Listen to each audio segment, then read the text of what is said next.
ত্রয়োদশ জাতীয় সংসদ নির্বাচনে মনোনয়ন পেয়ে দেশের বিভিন্ন জায়গায় আনন্দ উৎসব সহ নানা কর্মসূচি পালন করেছেন মনোনয়ন পাওয়া বিএনপি নেতা এবং তাদের কর্মী সমর্থকরা। ধানের শীষের জয় নিশ্চিত করার আশা তাদের।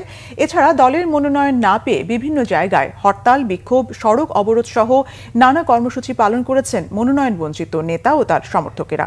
প্রতিনিধিদের পাঠানো তথ্য ও ছবিতে ডেস্ক রিপোর্ট। সিলেট ২ আসনে বিএনপির মনোনয়ন পাওয়ার পর হযরত শাহজালাল রহমতুল্লাহ আলাইহির মাজার জিয়ারত করেছেন নিখোঁজ বিএনপি নেতা এম ইলিয়াস আলীর স্ত্রী ও বিএনপি চেয়ারপারসনের উপদেষ্টা তাহসিনা রুশদী লুনা। সকালে দলীয় নেতাকর্মী নিয়ে তিনি মাজার জিয়ারত করেন। পরে সাংবাদিকদের সাথে আলাপকালে দলীয় হাইকমান্ডের প্রতি কৃতজ্ঞতা জানান। আমার হাজবেন্ড গুম হওয়ার পরবর্তীতে থেকে আমি এখানে কাজ করেছি 13 বছর ধরে। তো আমি তাদেরকে সংগঠিত করে রেখেছি, তারা সংগঠিত আছে ইনশাল্লাহ। তো আমি সে কারণে আমি মনে করছি যে আমি অবশ্যই একটা ভালো অবস্থানে থাকবো ইনশাল্লাহ। এদিকে ফেনী ১ আসনে বিএনপি চেয়ারপারসন বেগম খালেদা জিয়ার মনোনয়ন ঘোষণায় জেলা জুড়ে বইছে আনন্দের বন্যা। সকালে ছাগলনাইয়া উপজেলা সদরে বিএনপির উদ্যোগে ফেনী ১ আসনের সাংগঠনিক সমন্বয়ক ও ঢাকা মহানগর দক্ষিণ বিএনপির আহ্বায়ক রফিকুল আলম মজনুর নেতৃত্বে এক আনন্দ মিছিল বের হয়। পরে সংক্ষিপ্ত সমাবেশ হয়। অন্যদিকে যশোর ১ আসনে বিএনপির মনোনয়ন পেয়েছেন কেন্দ্রীয় বিএনপির সাবেক দপ্তর সম্পাদক ও সাবেক সংসদ সদস্য মফিকুল হাসান তৃপ্তি। মনোনয়ন পেয়েই তিনি নিজ মা ও বাবা এবং জুলাই গণ অভ্যুত্থানে নিহতদের কবর জিয়ারত করেন।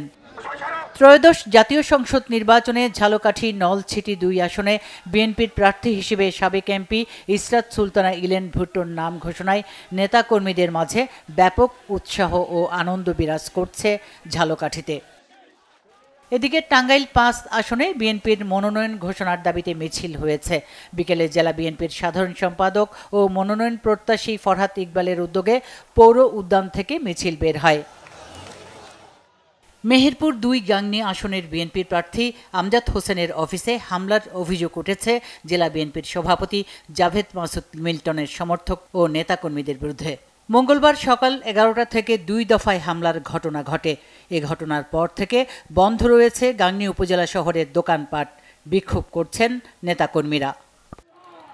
এদিকে সাতক্ষীরা ৩ আসনে কেন্দ্রীয় বিএনপির সদস্য ডাক্তার শহীদুল আলম মনোনয়ন না পাওয়ায় জেলায় অর্ধদিবস হরতাল ও সড়ক অবরোধ করে প্রতিবাদ কর্মসূচি পালন করেছেন তাঁর কর্মী সমর্থকরা। নলতা হাসপাতাল মোড়ে বেলা ১১টায় সড়ক অবরোধ করে তারা। অন্যদিকে বিএনপির মনোনয়নকে ঘিরে চট্টগ্রামের সীতাকুণ্ডে মহাসড়ক অবরোধ করায় দলের ৪ নেতাকে বহিষ্কার করা হয়েছে। বিএনপির সিনিয়র যুগ্ম মহাসচিব অ্যাডভোকেট রুহুল কবির রিজভীর সই করা এক সংবাদ বিজ্ঞপ্তিতে এই তথ্য জানানো হয়। জনস্বার্থ বিরোধী কর্মকাণ্ডে জড়িত থাকার অভিযোগে সীতাকুণ্ড উপজেলা স্বেচ্ছাসেবক দলের সভাপতি আলাউদ্দিন মনি, সাধারণ সম্পাদক হেলাল উদ্দিন বাবর, সীতাকুণ্ড পৌর বিএনপির আহ্বায়ক মামুন এবং যুবদলের সোনাইছড়ি ইউনিয়ন শাখার সাধারণ সম্পাদক মমিন উদ্দিন মিন্টুকে দলের প্রাথমিক সদস্য সহ সব পদ থেকে বহিষ্কার করা হয়েছে। Bangla vision news desk.